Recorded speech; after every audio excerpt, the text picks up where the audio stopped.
지체이다. 지체라는 말은 그리스도와 한 몸이라는 거예요. 그래서 우리 몸이 그리스도와 한 몸 될 수 있도록, 그리스도와 온전한 연합을 이룰 수 있도록 해야 된다는 겁니다. 세 번째, 너희 몸은 성령의 전이라고 했습니다. 성령께서 거하시는 거룩한 성전이 되도록 날마다 우리는 하나님 앞에 거룩하게 해야 된다는 거예요. 마지막으로 너희 몸으로 하나님께 영광을 돌리라. 여러분, 이 몸이라는 것은 육체를 말하죠. 육체는 탐욕과 욕망의 지배를 받습니다. 그러나 내 몸을 성령께서 지배하도록 해야 된다는 거예요. 그럴 때 우리의 몸을 통해 영광 받으시고 우리의 몸이 주님을 위하게 되고 우리의 몸이 거룩한 성전이 될 수 있다는 거예요. 그래서 우리의 몸이 성령께서 지배하시도록 늘 성령으로 충만한 저와 여러분들이 되었으면 좋겠습니다. 아멘. 오늘 우리 본문 말씀에 보면 3절에 보면 이런 말씀이 있어요. 남편은 그 아내에 대한 의무를 다하고 아내도 그 남편에게 그렇게 할지라. 그리고 고린도 7장은 결혼에 대한 내용입니다. 이제 뭐 결혼해가지고 20년, 30년 되시고 또 남편이 하늘나라로 먼저 가시고 이런 분들한테 결혼에 대한 얘기를 한다. 이건 뭐 그죠? 번데기 앞에서 주름 잡는 거죠. 근데 오늘 이 말씀 결혼에 대한 이야기가 우리의 결혼 생활을 어떻게 할 것이냐 이것에 대한 이야기도 있지만 이 성경에서는 예수 그리스도와 우리의 관계를 이 결혼의 관계에 비유하고 있다는 거예요. 그래서 신랑 되신 예수님, 신부 되신 성도, 그런 관계에서 또 한번 이 말씀을 한번 생각해 보자는 겁니다. 바울은 여러분 이 결혼에 대해서 사실은 논할 그런 자격이 없어요. 왜냐하면 바울은 독신주의자였기 때문에 그래요. 결혼에 대해서 근데 어떤 내용을 말하고 있느냐면 이런 쭉 오늘 말씀을 정리해 보면 자신과 같이 독신으로 지내는 것이 좋다 이런 말을 해요. 그러나 절제할 수 없으면 결혼을 해라. 정욕이 불같이 타는 것보다 결혼하는 것이 낫다 이런 말씀을 하는 거예요. 여러분, 결혼이라는 것은 하나님께서 불완전한 인간에게 주신 귀한 선물입니다.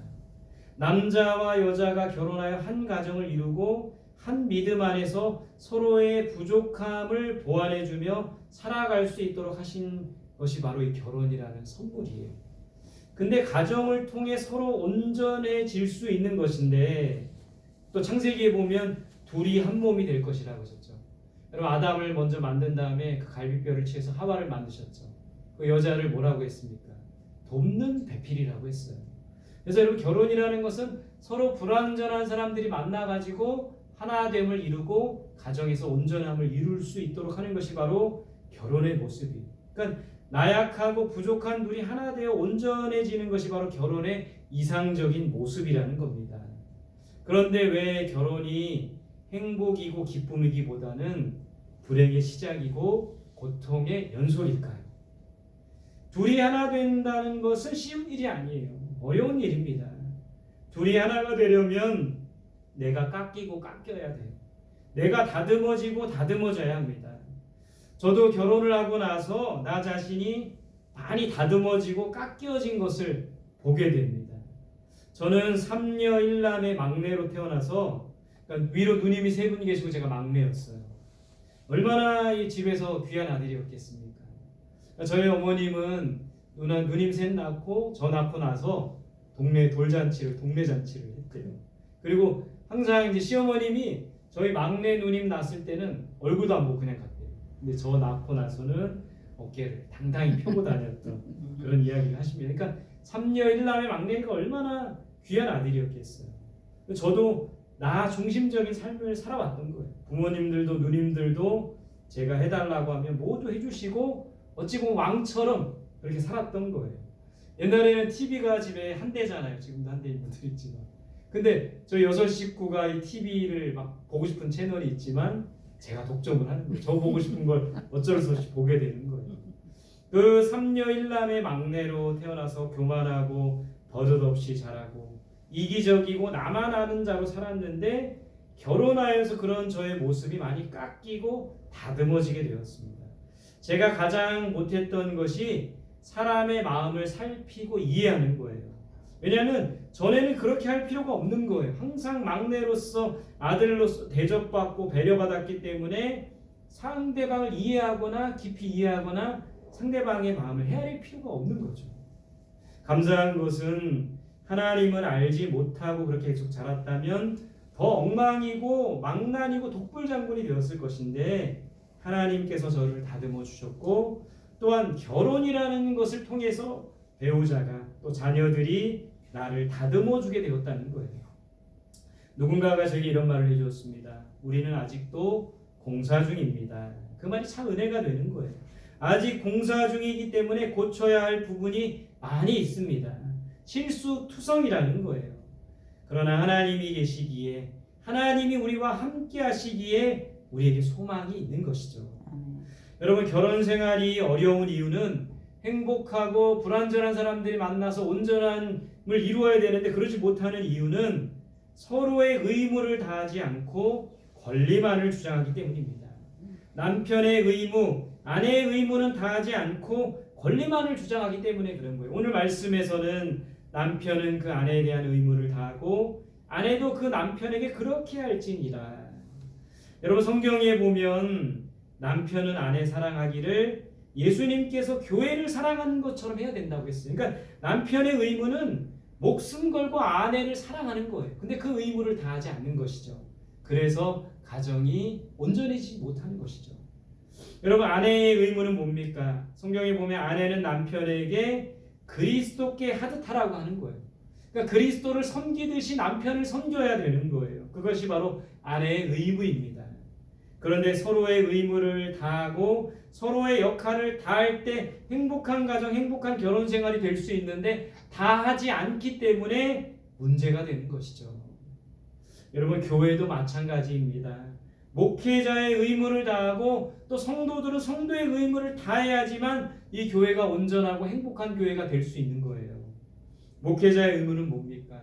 성도들을 돌보는 것이죠. 성도의 의무는 뭐예요? 목회자를 섬기고 돕는 것입니다. 목회자의 의무, 성도의 의무를 다할 때 온전한 교회, 행복한 교회가 될 수 있는 거예요. 우리 가정도 엄마로서의 의무를 다하고 아내로서의 의무를 다하고 남편으로서의 의무를 다하고 자녀로서의 의무를 다할 때 우리가 의무를 다하지 않고 권리만을 주장할 때 이 가정은 삐걱삐걱되고 어렵게 되는 것이죠. 우리의 의무를 다하여 우리 가정을 행복하고 화목하게 만드는 저와 여러분들이 될 수 있기를 바랍니다. 오늘 9절 말씀에 보면 이런 말씀이 있어요. 그냥 같이 한번 읽어보겠습니다. 9절 시작. 만일 절제할 수 없거든 결혼하라. 정욕이 불같이 타는 것보다 결혼하는 것이 나으니라. 바울은 자신처럼 홀로 지내는 것이 좋다고 했습니다. 뜨겁게 사랑하고 연애할 때는 모르지만 여러분들 어떠세요? 살아보니까 혼자인 게 더 낫죠. 나을 때가 많죠. 고개를 끄덕이시네요. 그래서 요즘에 나는 자연인이다 이런 프로가 인기가 있는 거예요. 남편들도 혼자 있는 게 좋으니까 저 자연으로 가고 그러는 겁니다. 아내도 마찬가지죠.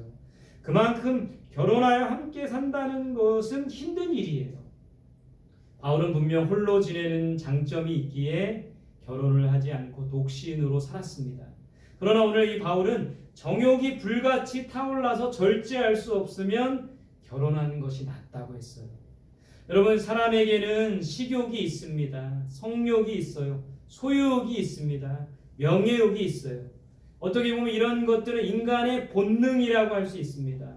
여러 가지 우리 인간의 욕심 중에 성욕은 결혼이라는 울타리 안에서 채워져야 돼요. 성욕을 결혼이라는 울타리 밖에서 채우려고 할 때는 분명 문제를 일으키는 겁니다. 우리가 그런 경우를 많이 보잖아요. 정치인들이, 운동선수들이, 연예인들이, 유명 인사들이 결혼이라는 울타리 안에서 성욕을 채우기보다는 결혼 밖에서 채우려고 하니까 성적인 문제로, 성적인 스캔들로 곤욕을 치르는 것도 보게 됩니다. 절제할 수 없거든 결혼하라. 이 말은 마치 내 정욕을 채우기 위한 수단으로 결혼하라 라는 말처럼 비춰질 수 있어요. 그러나 그것이 아닙니다. 결혼은 신성한 것이고 내 욕망을 채우기 위한 수단으로 결혼하는 것은 아니에요. 여러분 오늘 바울이 말한 절제할 수 없거든 결혼하라. 이 말 속에는 우리의 모든 욕심을 절제해야 된다. 그것을 가르쳐주고 있는 겁니다. 여러분 욕심, 우리의 소유욕, 우리의 명예욕, 우리의 식욕도, 우리의 모든 욕심은 절제해야 되는 거예요. 그 욕심 때문에 결혼하라 이런 말이 아니라 바울은 끊임없이 서신서를 통해 절제에 대해서 말하고 있습니다. 요즘 저는 이 식욕을 좀 절제하려고 저녁에는 샐러드와 닭가슴살, 삶은 계란을 먹고 있습니다. 우리 가족들이 다 그렇게 하고 있어요. 우리 가족들이 최근에 한 1년, 2년 사이에 다들 몸무게가 늘은 거예요. 그래서 좀 안 되겠다 해서 식욕을 절제하자. 쉽지 않지만 며칠 해보니까 이제 잠잘 때 속이 편안하고 또 체중 조절도 됩니다. 2kg가 감량이 됐어요. 소유욕, 명예욕, 권력욕 이런 모든 욕심을 사실은 절제해야 돼요. 그렇게 하지 않으면 결국 망하게 되는 겁니다. 멸망에 이르게 돼요. 야고보서 1장 15절에 뭐라고 합니까? 욕심이 잉태하여 죄를 낳고 죄가 장성하여 사망을 낳느니라. 우리의 욕심과 탐욕을 절제. 날마다 우리의 욕심과 탐욕을 십자가에 못 박아야 되죠. 절제할 수 없거든 결혼하라. 결혼은 욕망을 채우기 위한 수단이 아닙니다. 오늘 바울의 말에는 모든 것에 절제해야 된다. 그것을 가르쳐주는 거예요. 성령의 9가지 열매 중에 절제가 있죠. 우리가 성령께서 우리 안에 거하여야지만 절제할 수 있는 삶을 살아갈 수 있는 거예요. 성령으로 충만하여 절제하는, 욕심과 탐욕을 절제하는 저와 여러분들이 되었으면 좋겠습니다. 오늘 본문 14절 말씀에서는 또 이렇게 말씀하고 있습니다. 14절 같이 볼게요. 시작. 믿지 아니하는 남편이 아내로 말미암아 거룩하게 되고 믿지 아니하는 아내가 남편으로 말미암아 거룩하게 되나니 그렇지 아니하면 너희 자녀도 깨끗하지 못하리라. 그러나 이제 거룩하니라. 자, 결혼을 통하여 이루어야 할 것은 하나님입니다. 아까 말씀드렸죠. 둘이 한 몸이 되는 것이 바로 결혼이에요. 그래서 가정은 하나됨을 이루는 공동체입니다. 그런데 우리의 힘으로는 도저히 하나됨이 불가능합니다. 하나되게 하시는 분은 하나님이시고 성령의 도우심으로 가능해요. 그래서 에베소서 4장 3절에 보면 성령이 하나되게 하신 것을 힘써 지키라. 여러분, 결혼을 통하여 또 이루어야 할 것은 거룩함입니다. 오늘 본문에서는 이걸 가르쳐주고 있어요. 믿지 않은 남편이 아내로 말미암아 거룩하게 되고 믿지 아니하는 아내가 남편으로 말미암아 거룩하게 되어야 한다. 그렇게 가르쳐주고 있어요. 그렇게 해야 너희 자녀도 거룩하게 될 수 있고 거룩한 가정이 될 수 있다라고 합니다. 여러분, 불신 배운 자에게, 믿지 않는 남편에게, 믿지 않는 아내에게, 믿지 않는 자녀들에게 우리는 덕이 되고 믿음을 보여야 합니다. 무엇보다 우리로 인해서 그들이 거룩한 삶을 살아갈 수 있도록 해야 되는 거예요. 그러기 위해서는 그 가족들, 불신자들을 향한 희생과 인내가 필요하다는 것이죠. 여러분, 우리 가정이 정말 거룩한 가정이 되기를 원하십니까? 자녀들이 죄악된 세상에서 정말 거룩한 하나님의 자녀로 살기를 원하십니까? 부모의 역할이 중요합니다. 아버지와 어머니는 가정의 제사장으로 세우셨습니다. 제사장은 무엇보다 거룩해야 돼요. 거룩하지 않으면 제사장직을 감당할 수가 없는 겁니다. 부부는 서로 거룩함을 이룰 수 있도록 도와야 돼요. 가정은 서로의 거룩함을 위해 기도하며 서로가 거룩할 수 있도록 돕는 곳이 되어야 합니다. 그러기 위해서는 우리 가정에 있는 죄를 치워야 돼요. 조상들로부터 이어진 죄가 있다면 치워야 됩니다. 지금도 우리 가정 안에 반복되는 죄가 있다면 죄를 회개해야 돼요. 가정 안에 우상을 섬기는 것이 있다면, 가정 안에 하나님을 불신하는 죄악이 있다면 그것을 모두 치워버리고 우상을 치울 때 우리 가정이 거룩한 가정이 될 수 있다는 겁니다. 가정은 서로를 거룩하게 하고 가족들은 서로의 거룩함을 위해 기도하고 거룩함을 세울 수 있는 그런 가정이 되어야 된다는 겁니다. 무엇보다 우리 가정이 거룩한 가정이 될 수 있기를 바랍니다. 아직도 예수 믿지 않는 우리 가족들이 있다면 믿고 구원받을 뿐만 아니라 거룩한 하나님의 백성이 되도록 그렇게 희생하며 섬기는 저와 여러분들이 되시기를 소망합니다. 본문 17절 말씀 우리 같이 한번 읽어보겠습니다. 시작. 오직 주께서 각 사람에게 나눠주신 대로 하나님이 각 사람을 부르신 그대로 행하라. 내가 모든 교회에서 이와 같이 명하노라. 바울은 각 사람을 부르신 그대로 행하라고 했습니다. 주님이 모든 교회에 그렇게 명했다고 했어요. 결혼하여 가정을 이루는 것으로 부르심을 받았다면 그렇게 하면 되는 거예요. 바울처럼 독신으로 살도록 부르심을 받았다면 또 그렇게 하면 되는 겁니다. 할례자로 부르심을 받았다면 그렇게 살면 되고, 무할례자로 부르심을 받았다면 그렇게 살면 되는 거예요.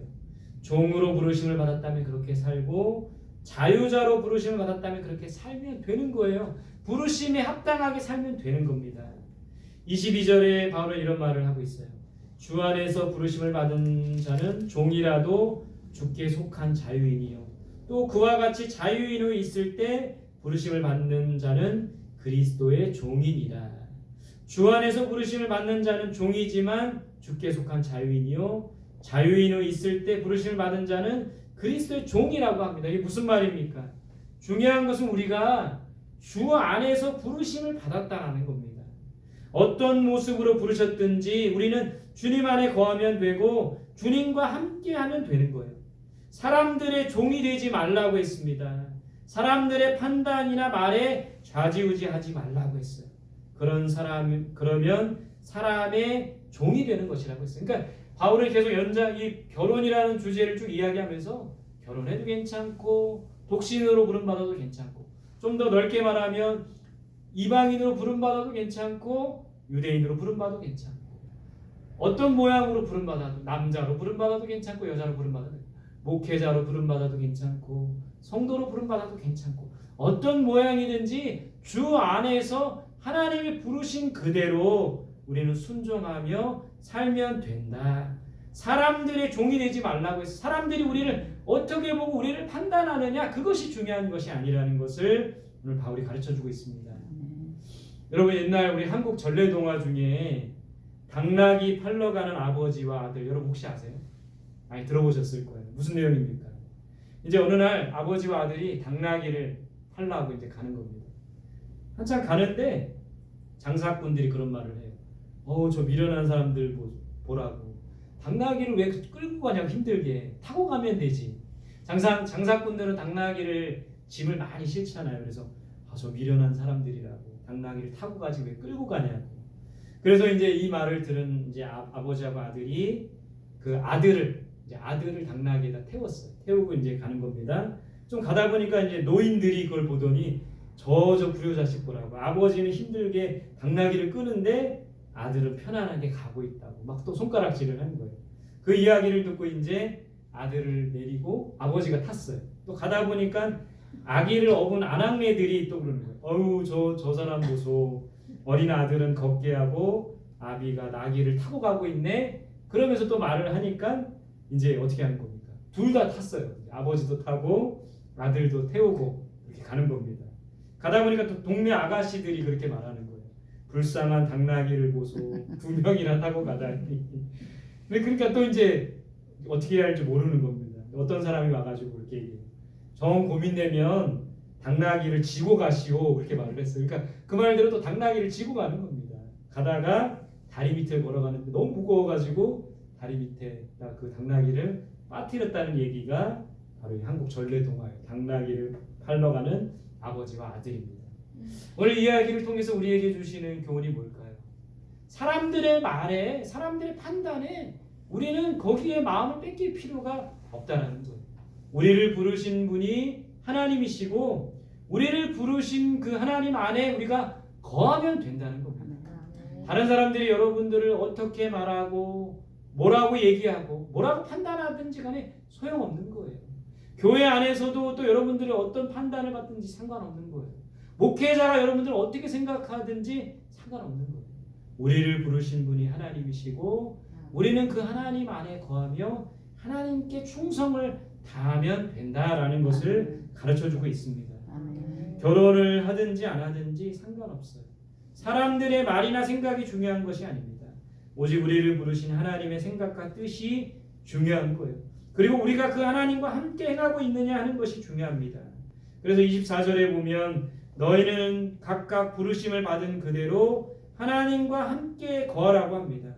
중요한 것은 어떤 모습으로 부르셨는가 하는 것이 아니고 주 안에서 살고 있느냐, 하나님과 함께 동행하고 있느냐, 하나님 안에 거하고 있느냐, 이게 중요한 거예요.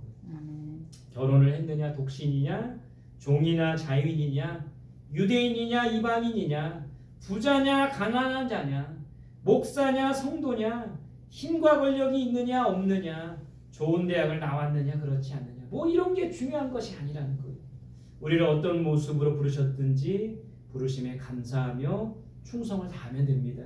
그리고 무엇보다 주 안에서 모든 것을 행하고 하나님과 동행하는 것이 중요합니다. 하나님은 힘 있는 사람, 권력 있는 사람, 돈 있고 빽 있는 사람을 사용하시는 것이 아니라 하나님을 사랑하고 겸손히 하나님과 함께 동행하는 사람을 사용하시는 거예요. 그들을 통해 하나님의 뜻과 하나님의 나라를 세우시는 겁니다. 미가서 6장 8절에 뭐라고 말씀하고 있습니까? 사람아, 주께서 선한 것이 무엇임을 내게 보이셨나니 여호와께서 내게 구하시는 것은 오직 정의를 행하며 인자를 사랑하며 겸손하게 내 하나님과 함께 행하는 것이 아니냐. 그러니까 우리가 정의를 행하고 하나님을 사랑하고 겸손히 하나님과 동행하는 그런 삶을 살면 되는 거예요. 그리고 그런 사람에게 하나님은 한없는 복과 은혜를 부어주신다는 겁니다.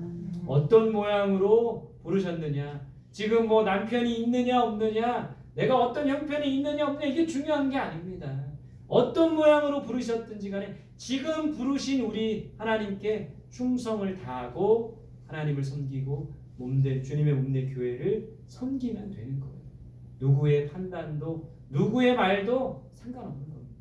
그냥 부르신 그 하나님만 바라보고 가면 되는 것이죠. 저와 여러분들이 그렇게 살아갈 수 있기를 바랍니다. 오직 정의를 행하고 하나님을 사랑하고 겸손히 하나님과 함께 동행하는 그런 삶, 그것이 바로 예수 그리스도의 신부의 삶이고 예수 그리스도와 온전히 연합한 자, 하나 된 자의 삶이라는 거예요. 그렇게 살아가는 저와 여러분들이 되시기를 간절히 소망합니다. 함께 기도하겠습니다. 오늘 주신 말씀 기억하며 하나님, 우리는 예수 그리스도는 우리의 신랑이시고 우리는 신부입니다. 온전히 그분과 하나 되며 연합하는 우리들이 되게 하여 주옵소서. 특별히 하나님, 우리 가정이 거룩한 가정이 되길 원합니다.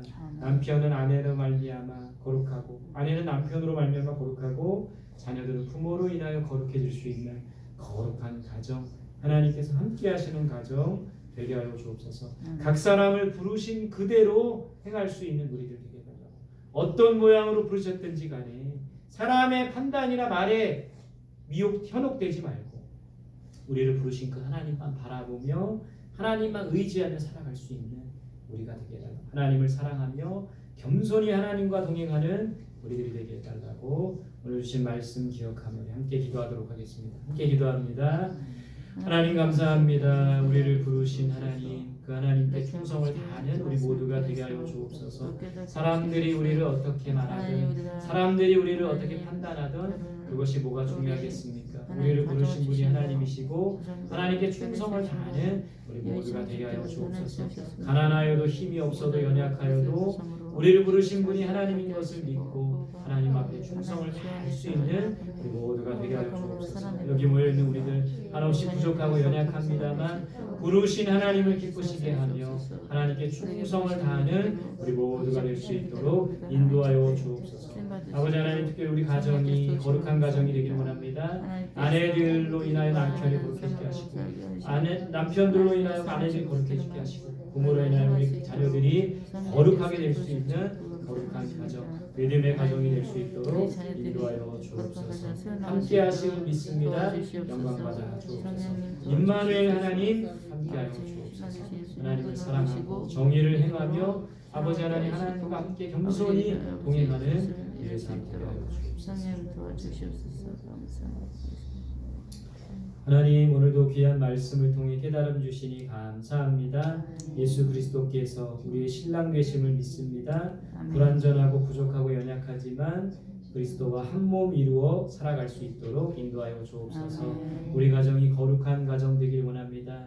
남편으로 말미암아 아내가, 아내로 말미암아 남편이, 부모로 말미암아 자녀들이 거룩해지는 거룩한 공동체가 될 수 있도록 인도하여 주옵소서. 하나님, 우리를 어떤 모양으로 부르셨든지 간에 부르신 그대로 행할 수 있도록 도와주옵소서. 사람들이 어떻게 말하고 판단하는 것이 중요하지 않습니다.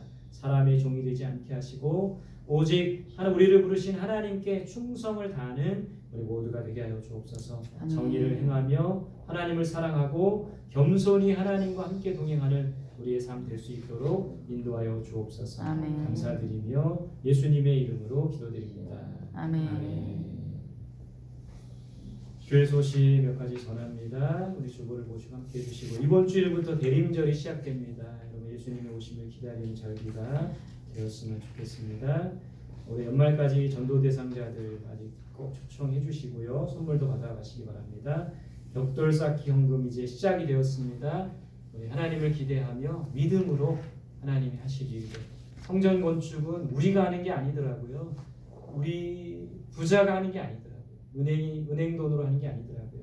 믿음으로 한다는 것을 믿고 우리가 믿음으로 하나님을 바라보며 나아갔으면 좋겠습니다. 감사 노트 하루에 3가지 감사한 것도 꼭 적으시고요. 또 우리 성경 1만장 성경 읽기 이렇게 성경 많이 읽어주시기를 부탁드리겠습니다. 찬송 320장 찬송 드리겠습니다. 320장 찬송 드리겠습니다.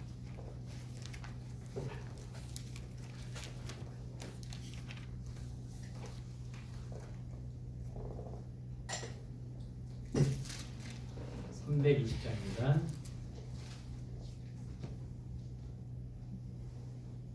나의 죄를 정케 하사 주의 일꾼 삼으신